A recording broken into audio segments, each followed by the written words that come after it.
December 29, 1999, the NSA were monitoring a phone located into a house in Yemen.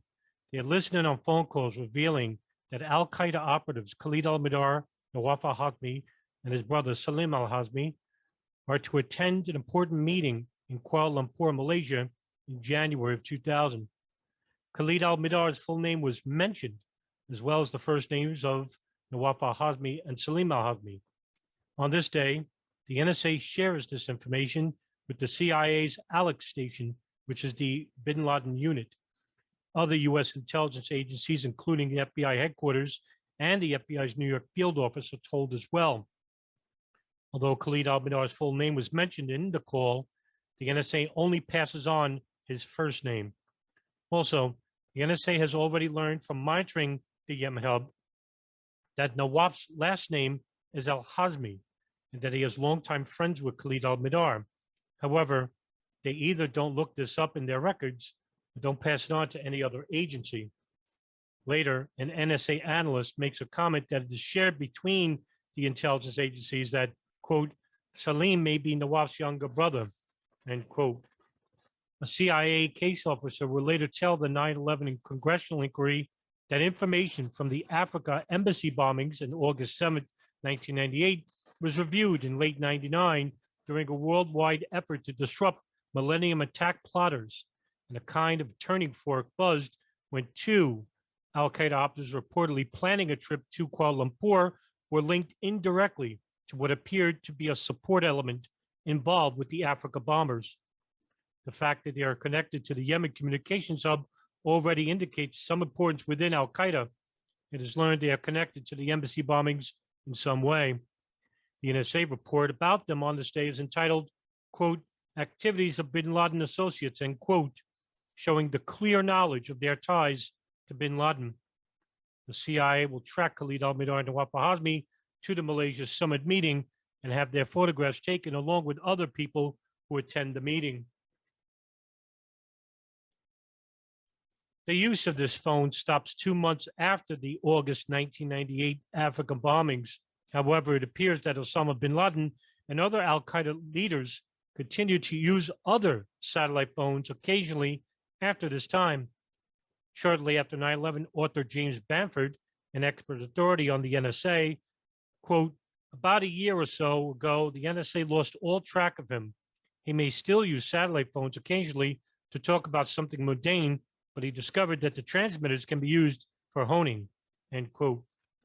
According to a different account, bin Laden will attempt to use a phone communication method, but U.S. intelligence will soon discover it and continue monitoring his calls.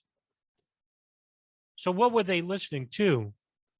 If the NSA had begun monitoring this house in Yemen and began listening to the phone calls 5 years prior to the September 11th attacks, as well as listening to satellite phones used by bin Laden and other al-Qaeda operatives starting as early as back as 1992, that's 9 years prior to the event. A lot of phone calls. What data did they transcribe?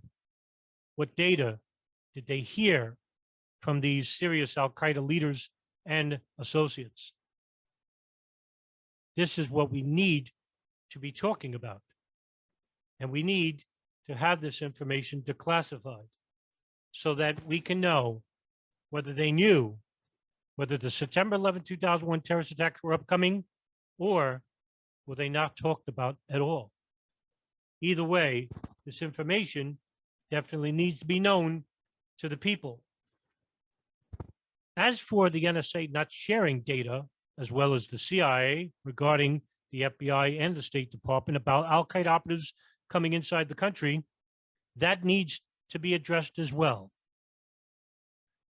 But let's hear from Mark Rossini, an FBI agent out of New York, as well as James Bamford, talk about how the NSA knew about the Kuala Lumpur meeting, as well as the CIA, and never shared the information that both men, Khalid al-Mihdhar and Nawaf al-Hazmi, were coming inside the United States. It intercepts an alarming call to the house in Yemen,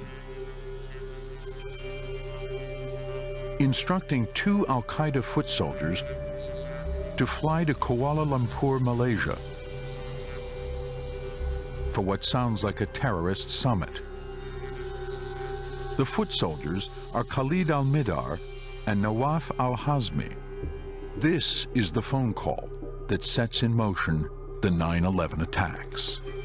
After picking up this critical call, NSA passed on their first names to the FBI and the CIA, but not their last names. Nawaf's last name had been in NSA's database for over a year because of his association with bin Laden's operations center in Yemen.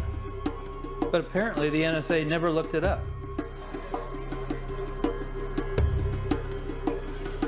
The CIA does find al-Mihdhar's name in its database. They ask security agents to make a copy of his passport as he passes through a checkpoint in Dubai. When analysts at CIA headquarters see it, they are astonished to find a valid U.S. visa inside. Alex Station, the CIA's bin Laden unit, now has 2 FBI agents detailed to it, Doug Miller and Mark Rossini. Once they arrived in Kuala Lumpur, of course, CIA requested the intelligence service over there in Malaysia to conduct surveillance of these subjects and find out as much as they can.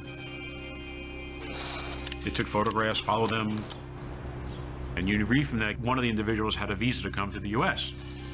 Fearing an al-Qaeda terrorist may be headed to the U.S., the agents are determined to tell the FBI, but a CIA official will not allow it. I guess I was the more senior agent. So I went up to the individual that had the ticket on the Yemeni cell, the Yemeni operatives, and I said to her, I said, what's going on? You know, we got to tell the Bureau about this. These guys clearly are bad. One of them at least has a multiple entry visa to the U.S. We got to tell the FBI. And then she said to me, no, it's not the FBI's case, not the FBI's jurisdiction. So I go tell Doug, and I'm like, Doug, what can we do? If we had picked up the phone and called the Bureau, I would have been violating the law. I would have broken the law. I would have been removed from the building that day. I would have had my clearances suspended, and I would have been gone. This is one of the most astonishing parts of the story. The CIA had FBI operatives working within their bin Laden unit. But when the FBI operatives found out that one and possibly 2 of the terrorists had visas to the United States, were heading for the United States, the CIA wouldn't let them tell their headquarters that they were coming. Only the FBI could have put out alerts to stop Khalid al-Mihdhar and Nawaf al-Hazmi if they tried to enter the United States.